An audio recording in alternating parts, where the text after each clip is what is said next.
I'm thankful to the convener of this STTP, Dr. Milind J. Umekar, and Dr. Krishna Gupta, the coordinator of the STTP, for giving me this opportunity to share my views with my fellow pharmacy teachers. Um, I would just like to share my screen to start with my presentation.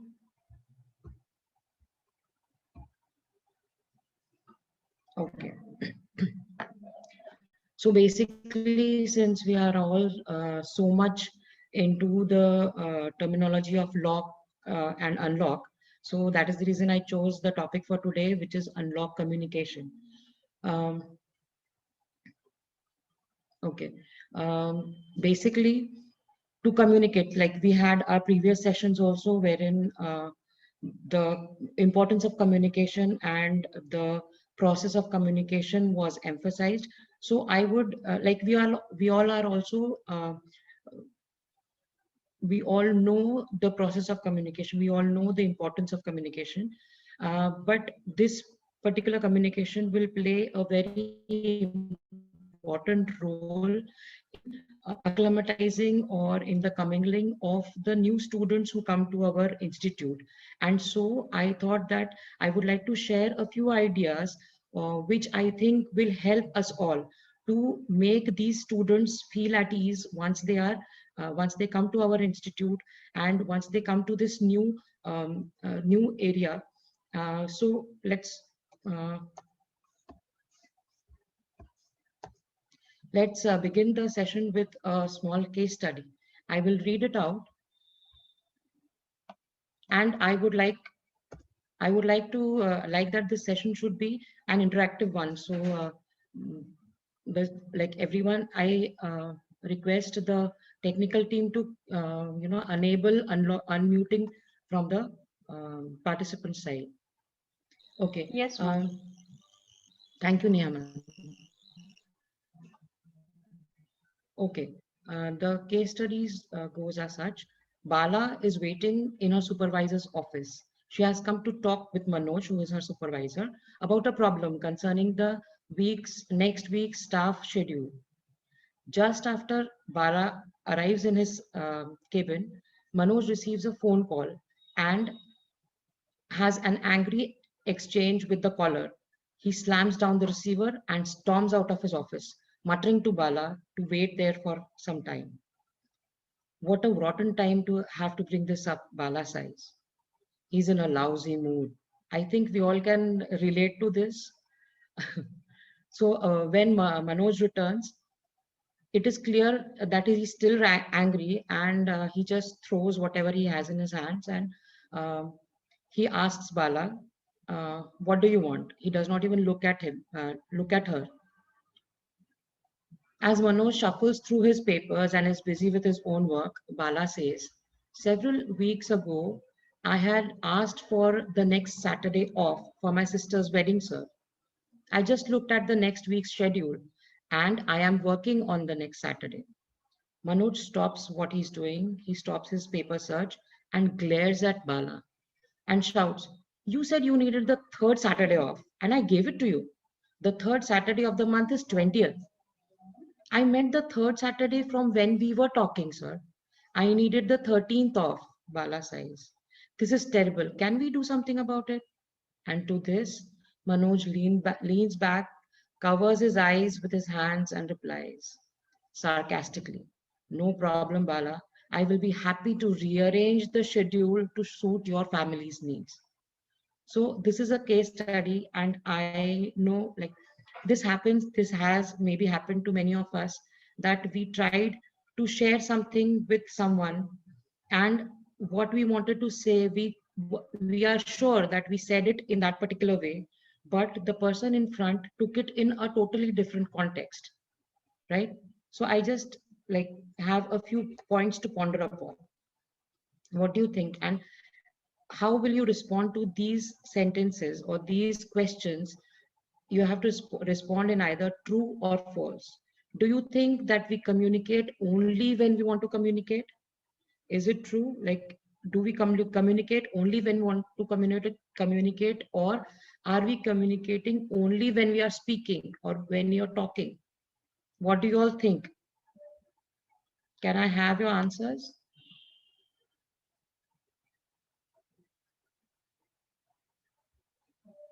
Yes, Dipali ma'am. Do you think that we communicate only when we want to communicate?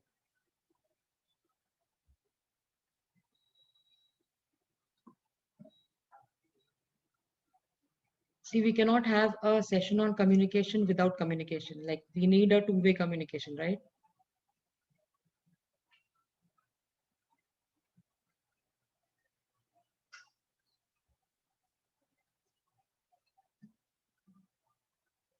Do you think that we communicate only when we want to communicate? Hello. Yes, Uh, yes, ma'am, it's true. it's true that we communicate only when we want to communicate. Only when we want to communicate.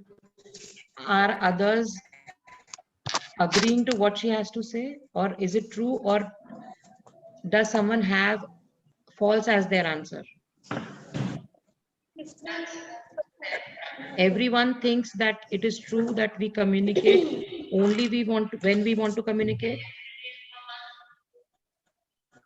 Here in this particular case study that we saw, do you think that her boss was communicating only when he was speaking to her? Or did he in some way communicate when he was talking over the phone, when he was angry, then he slammed the receiver, he went out of the room?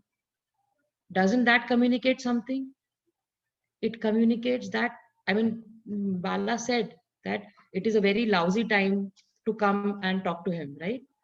Or it is a very bad time to come and talk to him, because even though he was not talking directly to her, he was telling her, or he was in a way communicating without the words that he is very angry, he is not receptive at that time, he is not open to a communication which will require a positive outcome, right? So basically we communicate at all the times, like when we get up, that time we are communicating with our family. When we get up and we are in a happy mood, the family will be, very happy. But then when we get up and our mood is not so happy, then the, like at my place, my children, they stop and they wait till I have my morning coffee, and then only they'll come and approach, because they know that if I get up and if they want something, they can not just come to me, right? So basically, even when we are sitting, we are not looking at someone, we are communicating. If we are having a smile, then maybe they think that we are approachable. And if we are having a sad or a very grim expression on our face, then the people in front will think that we are not open to communication, right? So the first statement that we communicate only when we want to communicate is wrong. We communicate all the time, with words or without words. Okay. Then we come to the next sentence, that is, words mean the same thing to both the speaker as well as the listener. Is it true, or is it not true, or is it false that words mean the same thing to both the speaker as well as the listener? No. See, because we saw that here we saw that Bala had went to her boss and had asked the third Saturday off, right? She had said, like from her side, it was clear in her mind, and she had asked for the third Saturday off. But to Manoj, it was that it is the third Saturday of the month, because usually we refer to the first Saturday, second Saturday as they come into the month, right? So the words are the same, but they are the meaning or the inference that is drawn upon by the speaker as well as the listener may be different. And this may be a reason why communication is not proper. The words will not mean the same to the speaker and the listener, right? Then actually, like words have many meanings, okay, many meanings. And um, apart from the meaning of the words, the way it is spoken, like, in the same sentence itself, like if I say that I want you to do this work, okay, if I say it this way, it is okay. But if I say I want you to do this work, I want you to do this work, I want you to do this work, okay. So the different stress that we put upon the words will show what is important in our sentence, okay. So communication with a different tone in the voice will mean different, okay. Then we come to the next one, that is, we communicate chiefly with words. Is it true that we communicate chiefly with words? We do communicate with words, but along with the words, like when we are in a face-to-face interaction, the body language, the tone in your voice, the way with which you are speaking to the other person, all these things will come together, and they will as a whole give a message or pass on a message to the listener, okay. It is not only the words. Yes, the words are important, the content of your message is important, but the way it is presented is also very important, okay. And then the next is, we believe what a person says, not how he or she says it. Is it true that we believe what a person says, right?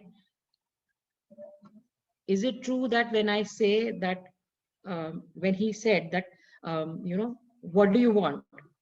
If he says, what do you want? Then it will mean that, okay, he's not in a very good mood and he's not ready. He's not going to give me what I want. But if he would have said, what do you want?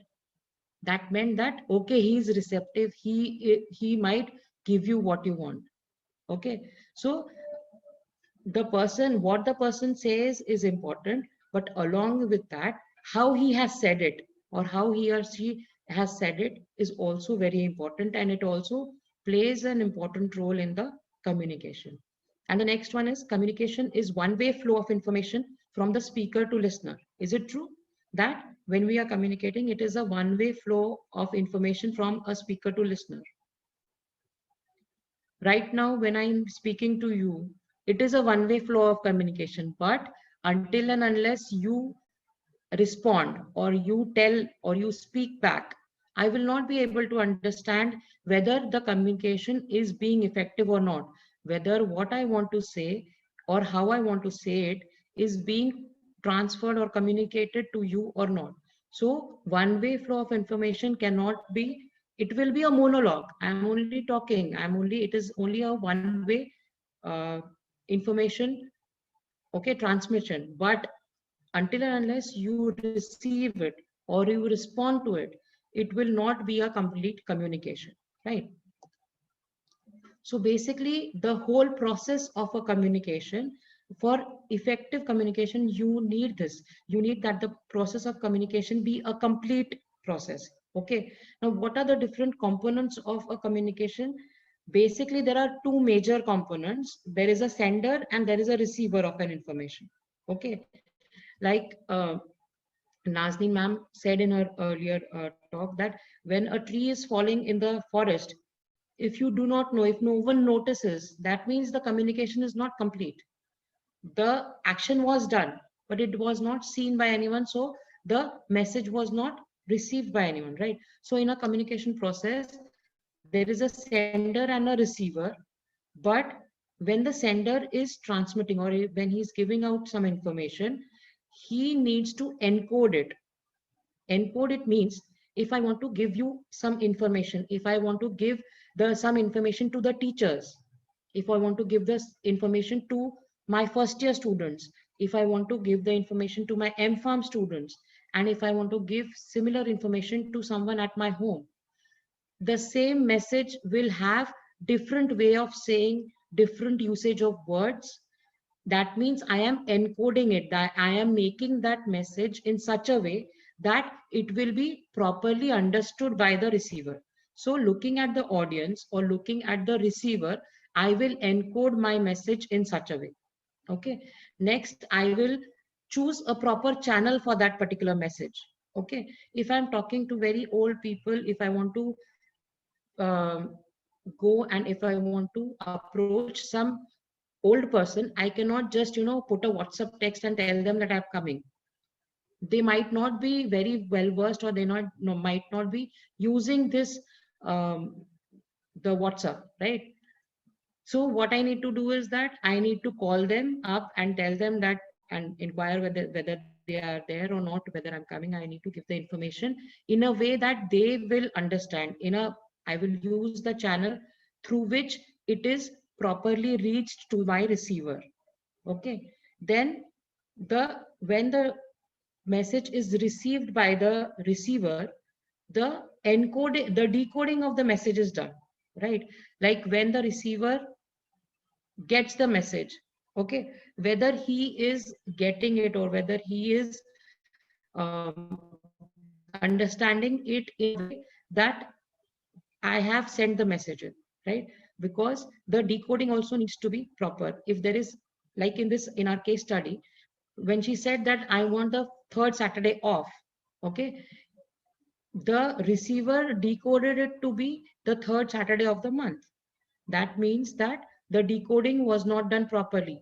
And for this, to ensure that this decoding is done properly, the response from the receiver is very important. The feedback from the receiver is very important. And this feedback ensures the sender that the message is received properly.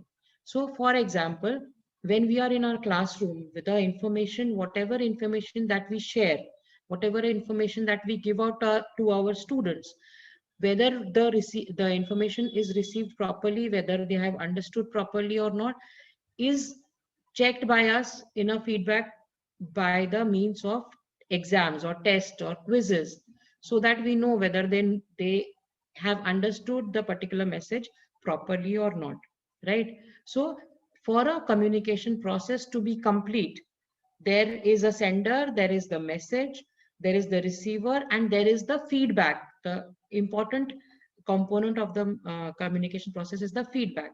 So when the new students, they come into the college, okay, the feedback will be given by them.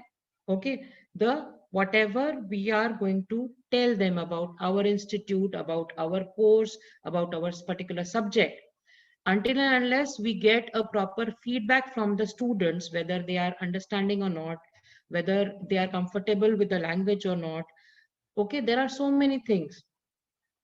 So until and unless we get a proper feedback from them, it is very difficult to understand whether these students have understood or not, right?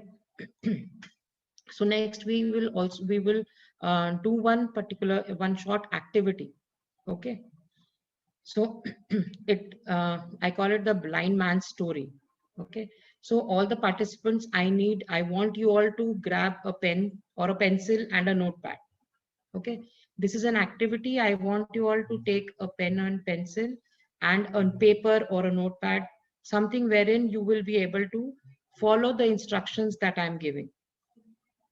Okay, this activity,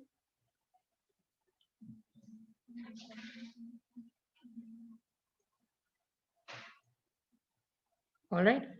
So I hope that everybody has taken up the paper or pen. Okay, ready? All right.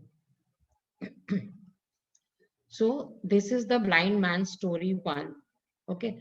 What I will be doing is that I will be giving you some instructions. Okay. And you all have to follow my instructions. All right. I will be giving out these instructions twice. I will be repeating my instruction twice. Okay. And you have to do whatever is told you to, I mean, whatever I tell you to do, you have to do it. Okay. And you may not ask any questions. You cannot ask any questions. You just have to do whatever you have understood from it. Right? Are we all ready? Are we all ready for the particular activity? Okay. So I will give out the instructions and I will repeat them twice. No questions are to be asked. First of all, Draw a rectangle. Draw a rectangle, which we can call it as a horizontal rectangle. Draw a thin horizontal rectangle.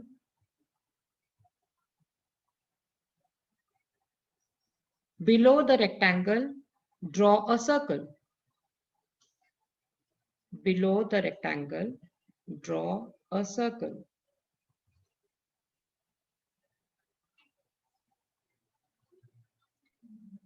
Draw another standing rectangle below the circle.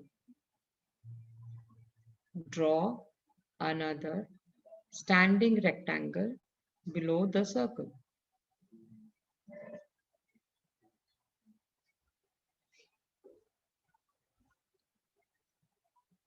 Draw a diagonal within this rectangle. Draw a diagonal within this rectangle.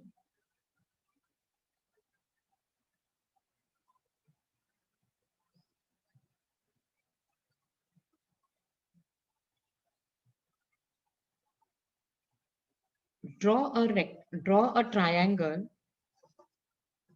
to the right side of this standing rectangle.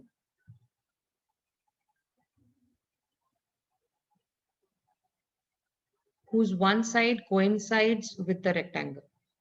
Draw a triangle to the right of this rectangle, whose one side coincides with the or falls upon the rectangle.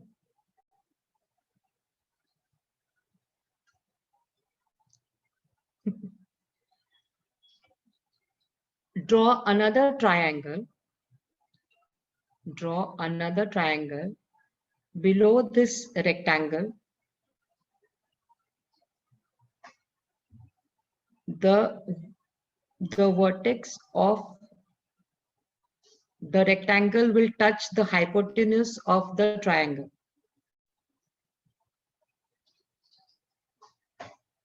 The vertex of the rectangle will touch the hypotenuse of the triangle.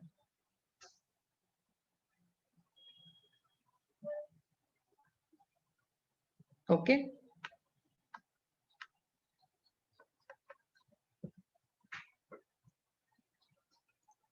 All right. So can I see the images or the figures that you have drawn?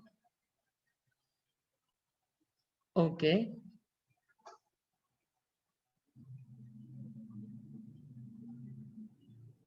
Bring it a bit closer to the camera so that. All right. Okay. So now look at the figure. I will show you the figure now and compare this figure with the one that was drawn by you. And how different is this figure from the one that you have drawn? Do we have anybody? Do we have anybody who has drawn? Okay, so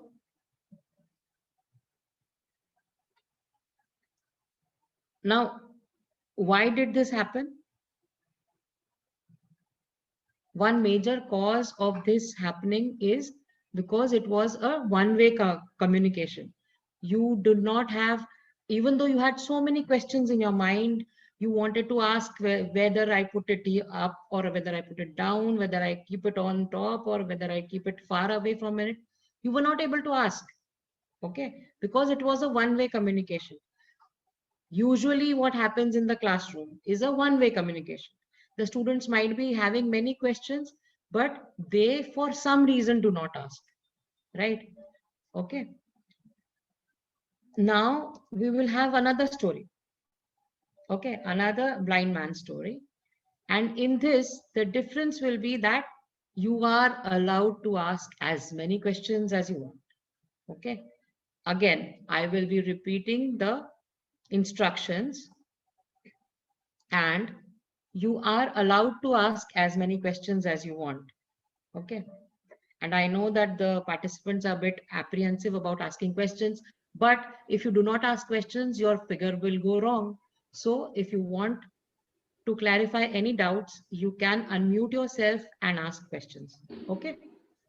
So the second figure, or the second figure in this other blind man story, is draw an equilateral triangle.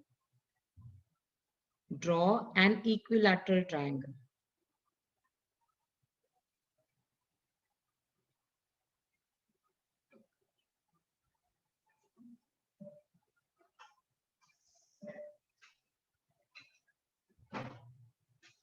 Below this triangle, draw a standing rectangle. Below this triangle, draw a standing rectangle whose width is the same as the side of the triangle. Whose width is the same as the side of the triangle.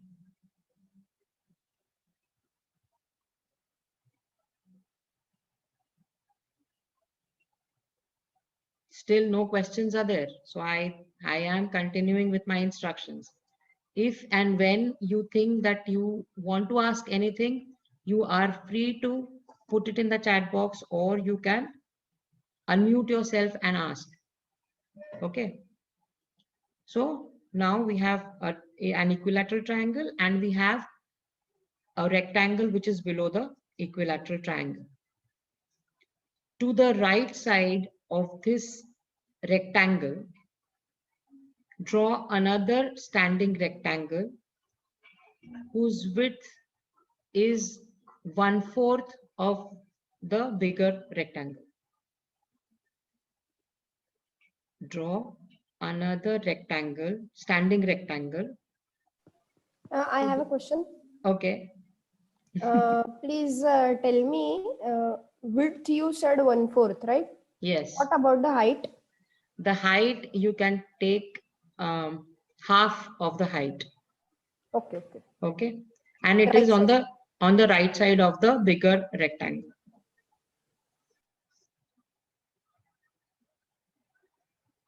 Any other questions?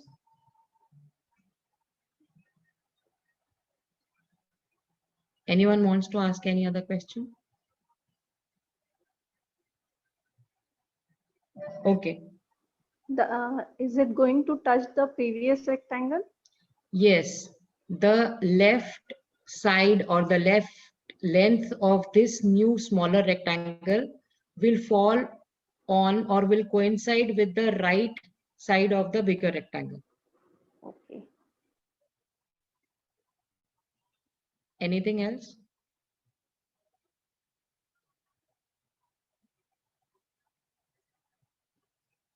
Okay. So the next figure which is there, draw a right angled triangle. Draw a right angled triangle to the, or below the bigger rectangle. The hypotenuse of the triangle is touching the right bottom corner of the rectangle. Draw a right angled triangle whose hypotenuse is touching the bottom right corner of the rectangle, of the bigger rectangle. I have a question. Okay. Any specific point on the hypotenuse, or like end of? Yes, the center, triangle? the center, Or the center. center of the Got it. hypotenuse. But on right hand side, we have drawn the small rectangle. Yes, so on the corner, on the bottom corner. Okay, bottom corner of that. Yes, bottom corner of the bigger rectangle, you have this smaller triangle. Okay. Okay. Are you all with me till now? Okay. Now draw a circle. Draw a circle which is touching the left bottom corner of the bigger rectangle. draw a circle which is touching the left bottom corner of the rectangle. Yes, Madhura ma'am. So like the circle should be entirely below the big rectangle or half. It can be Because you're just slightly above the bottom line of the rectangle. slightly above, not Yes. half, like, no? No. Hmm.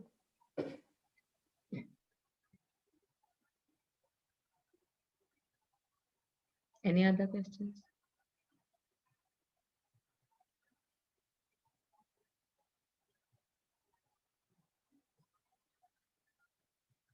Is the first triangle what we have drawn, the very Yes. first triangle, Yes. its border is touching with the rectangle which we have drawn below? Yes. Yes. Okay. It has the same width as the rectangle. Okay.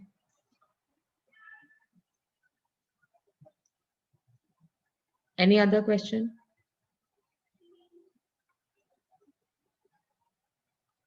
No? So we have our figure. Yes. Someone wants to ask something? Yes, Dipali. Is circle is circle can go inside the that rectangle? No, it is entirely outside of the rectangle. It is not inside. It is entirely Okay. outside the rectangle. Anything else?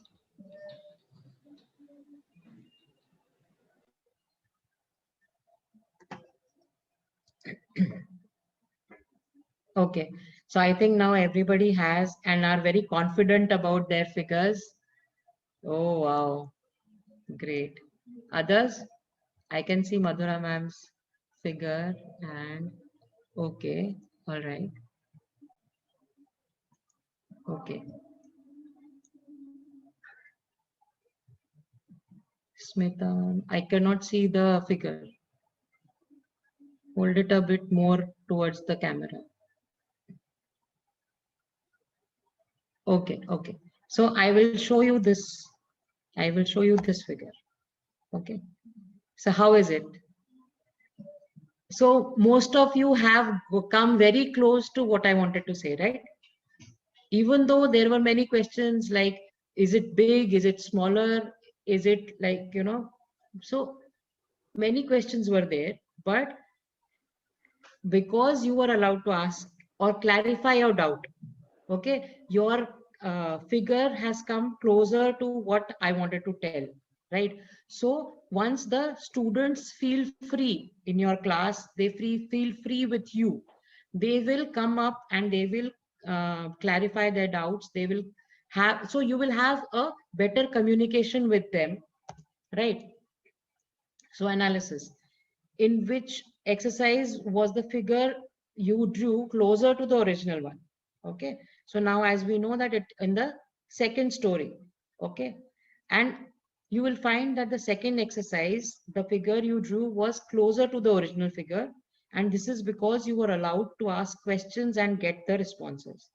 So the conclusion that we draw out of this is that feedback helps to communicate effectively to achieve the desired results. Okay, so even though the message content, the sender, the receiver are very important, but the feedback is also an important element out of this communication, because it will make us understand or ensure that the message that is being transferred uh, to the receiver has been received in the same context as the sender sent it, right? So feedback is very essential, right?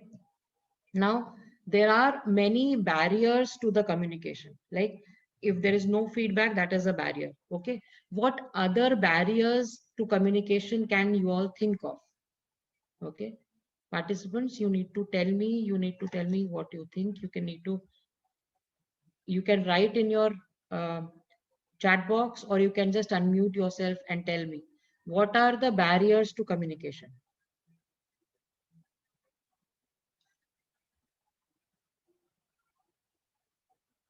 Anyone? Any participant? we have just seen one of the barriers, that if there is not a proper feedback,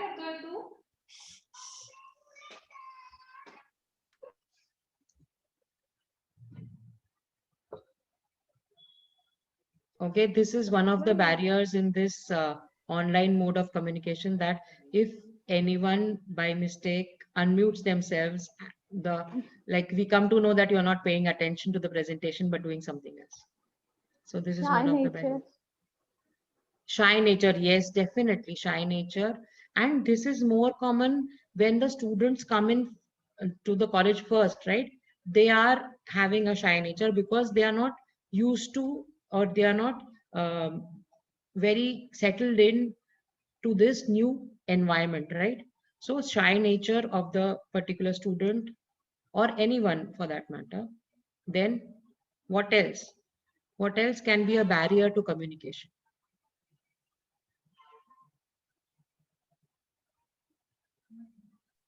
Lack of knowledge. Definitely lack of knowledge. Like if you are in a lecture of, say, quantum physics, and you do not know anything about it, then it will be a total failure of communication, right? The lecture, whatever he's saying, will all be Greek and Latin to you, because it is not your subject, right? So that is the lack of knowledge is one of the barriers. What is the other barrier?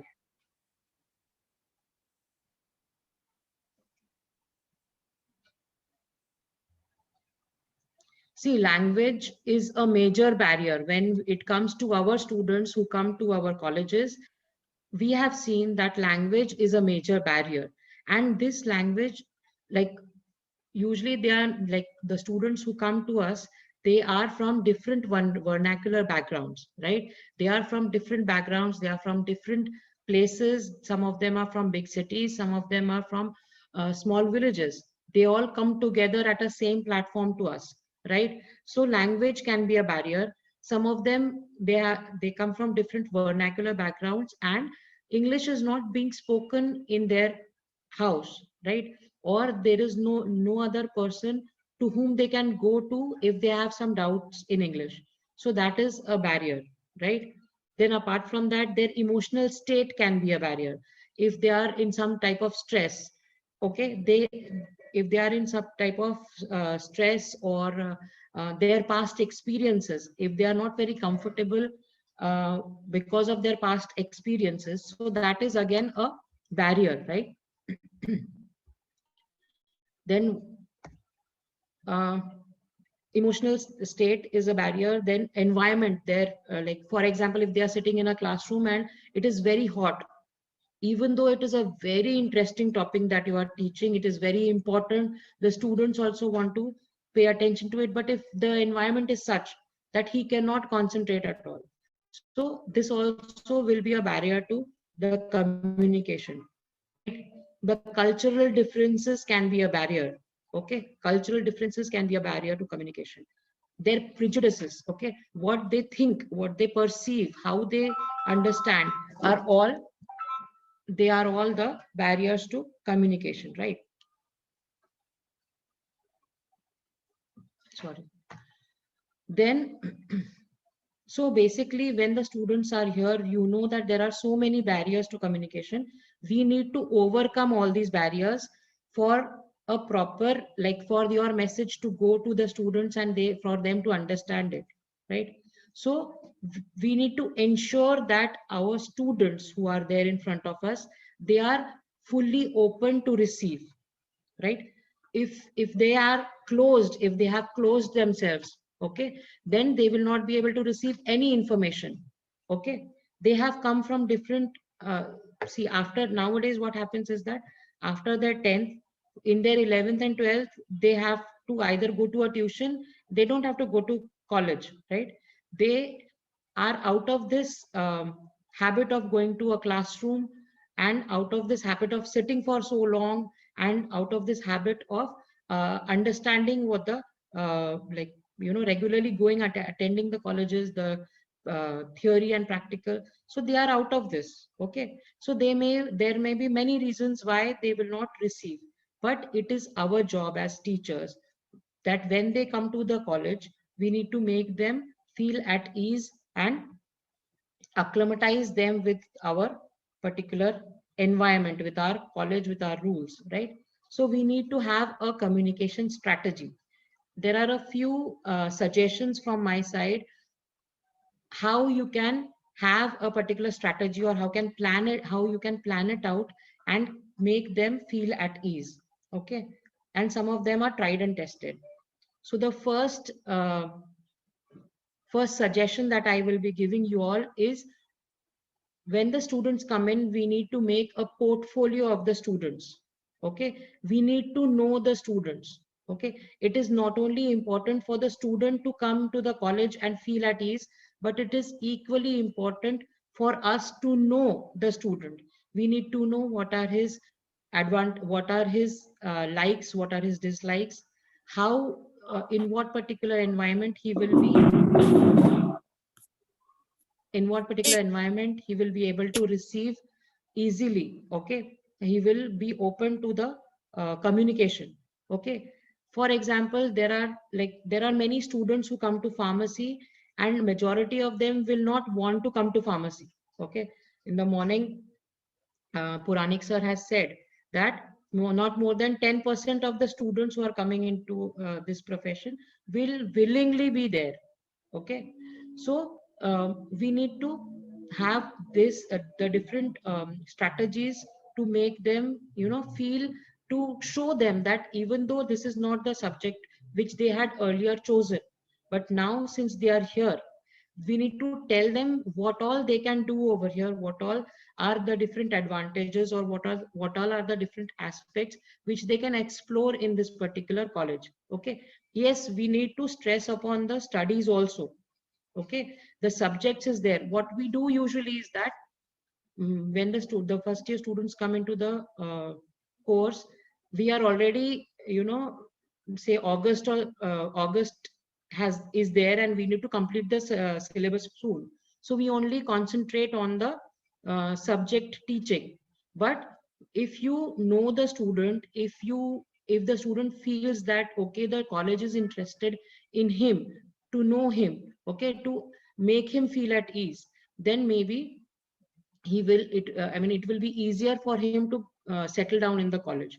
Okay, this portfolio which is there will include all his likes, dislikes. Some of them may be good in languages, some of them may be good in singing or dancing, in some particular sports.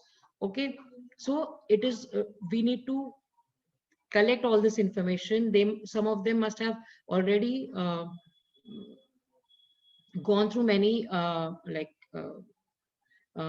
competitions. They must be winners. Some of the students may have competed at national level or state level. Okay, so we come to know about all these things in this portfolio. We will compile it all and put it in his portfolio, and this portfolio can be carried forward. He can have this portfolio throughout his student life, and whatever he does during the college, he can add the certificates, he can add all the information in this portfolio. And at the end of the course, this portfolio can be used to showcase in the at the time of interview also. They can show that even though, like, maybe they are not the subject, okay, the marks and all are shown uh, in the particular interview, but if he has this portfolio, he will also show them that apart from the curriculum, he has already done so many activities, he has participated in so many team activities. So nowadays, the people who come for interviews, they want to have people who are sincere, who are team players. Okay, so this portfolio can also showcase his attitude. Okay, so this portfolio for the students we can make. That is the one thing. The other thing which I would suggest is having a mentor-mentee relationship. Okay, mentor-mentee system.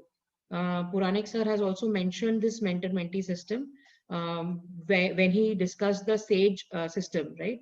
So mentor-mentee system, and in this mentor, like when the mentor is there, he will be able to interact informally with his mentee, and he will be able to know his mentee well. He will be able to know what are the different areas where his mentee needs more attention, how he can make him more interactive. Okay. And as a mentor, we can have teachers, but along with that, we can also have his senior students as mentors, right? Like, for example, if they are staying in a hostel, they already have their seniors over there. So you can have a teacher mentor as well as you can have a student mentor. So this mentor will help the student who has come into your college to get settled, not only in the first year, but throughout. Whenever the mentor mentees are there, they can help each other, right? So a mentor-mentee system is a way where in the particular student can feel at ease. The next, I would like to suggest that the induction that takes place for the first year students, I suggest that the induction should be of minimum 2 weeks, right? Not the whole 2 weeks. You can start your classes along with it, but you have to have a dedicated time in the first 2 weeks for the students to acclimatize with the environment, with the institute, with the building, with the subjects, with the library, with the different places that are there. Okay, so basically with the friends, okay, with his seniors, with the teachers, with the non-teaching. So he needs to acclimatize himself. So for that, the induction period should be a minimum of 2 weeks. And during this induction period, what you can have is you can have different activities. For example, I know like there are instances wherein, like in the morning, Puranik sir also said that we should take the students and show them the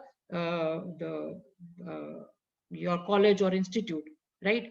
But apart from that, just going, like for them going through the institute, along with that, what you can do is that during these 2 weeks you can divide them into groups and make activities.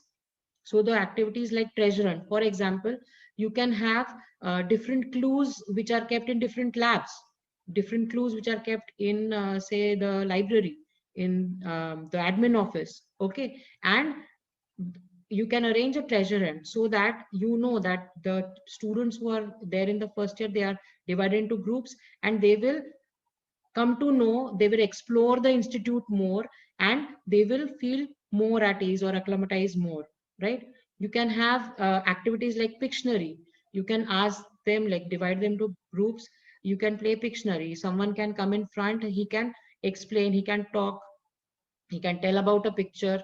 It will show his ideas also, as well as the others, his colleagues or his friends will also get to interact. They will also ask questions and he will tell. So it will be a group activity.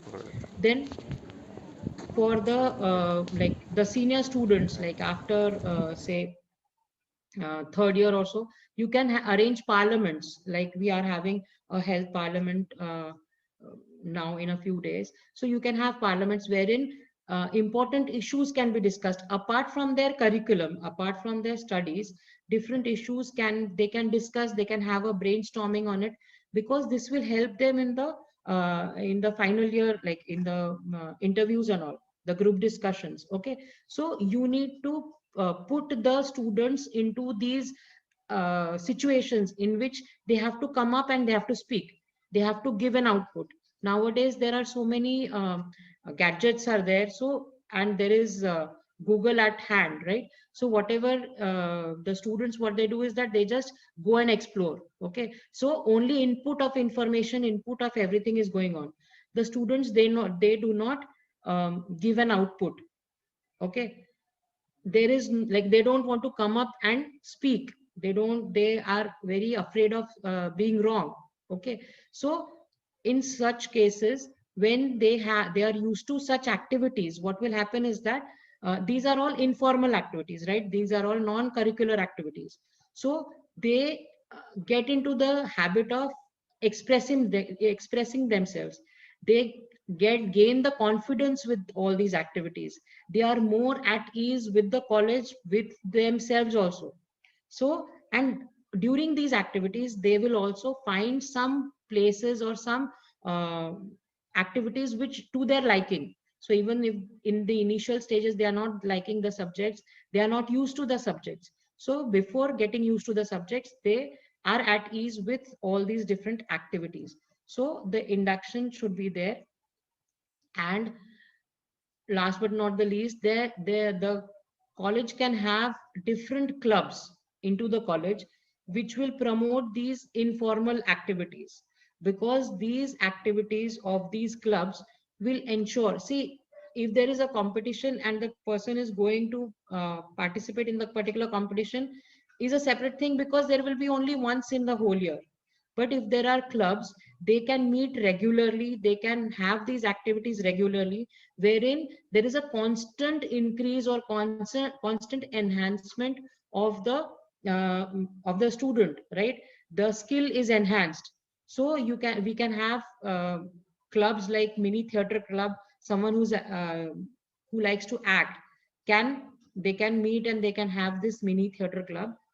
What this does is that this will also help them, like it helps in their voice modulation, it helps in the dialogue delivery, it will help in to improve their language. So there are many hidden benefits of all these clubs. Then eco club, when eco club is there nowadays, so much importance is being given to the sustainability of the environment. So the students can, along with their curriculum, they can be a part of many such activities in which they can spread the awareness. Now we are in this health sector, right? So they can spread the awareness of cleanliness, they can spread the awareness of sustainability, of conservation of the natural resources. So eco club can be there, a journal club can be there. So the students who have gone in the final year or the MPharm first year students, they will have this journal club wherein they will be interacting on a more like research oriented level with each other, right? So at different levels, the first year students can interact with each other at different clubs, which is informal, and if it is done regularly, then it helps in a big way. Sports club is there, then language club. Okay, we at our institute have a English language club, right? Wherein the students, like every week we meet, and the students, they are given a topic, they are given an activity, they all these they do with each other, they have an interaction, and because of this, what happens is that their confidence is building. We can see that in the way they walk in the corridors. Okay, they are more confident, and when they are more confident, they are more attentive in the class also, right? So along with the activities of the club, you are also enhancing their personality, right? So this commingling is to be done at the like at the level when they come in, but along with that, throughout the time that they are here with the institute, their enhancement of the personality takes place. So there are different clubs which we can have for the students, for them to uh, increase their, like, for them to enhance their personality. And with that, with these a few suggestions, I would like to say that the more we involve the students in all the activities, the more we communicate with them, we help them communicate with us, it will be easier for us to educate them. And not only their curriculum, but apart from the curriculum, their social aspects and all, their ethics. Okay, so it will be able to educate them better, and which in turn will empower them to be good citizens on the whole, right? Thank you.